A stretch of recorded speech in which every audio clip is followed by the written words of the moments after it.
June Castle, Captain, CESS Galapagos G5694, April 18th, Official Journal. Whoever's reading this, we hope you're part of an evac team that's here to rescue us. Our supplies are running low.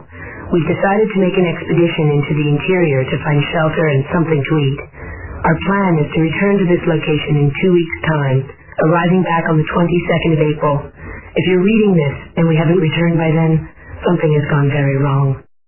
There are 208 of us from 38 ships, mostly Commonwealth Science Arm and some commercial freighters. Some have been marooned for 6 months. I've been here for 3. We still have a lot of questions about what this planet is and why it's never been seen from Earth, but that's a discussion best held on the trip back. Our plan is to broadcast an emergency signal to the Neptune colony. My ship, the Galapagos, is carrying a 12-parsec distress transmitter in its cargo bay. We were delivering it to a Pluto outstation. Its signal should be strong enough to pierce the electrical storms and get a message to Earth. It can only be fired from an RCX-based launcher.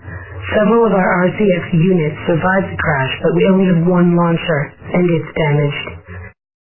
Something about the ecology of this planet is corrosive to our equipment.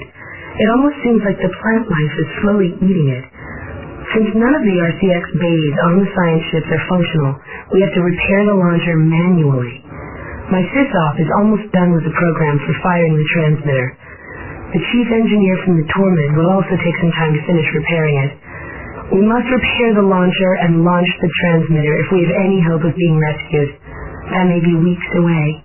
Our supplies won't hold out if we stay here. We're splitting into 2 groups, one led by myself and one led by the captain of the Tormud, Clark Winter. He's leading most of the colonists due north toward the tall clouds, and I'm taking a smaller team due west to the forests. As we travel, the engineers will continue to work on repairing the launcher and developing its program. Both teams will circle the area for a few days in search of food and water and link up back here.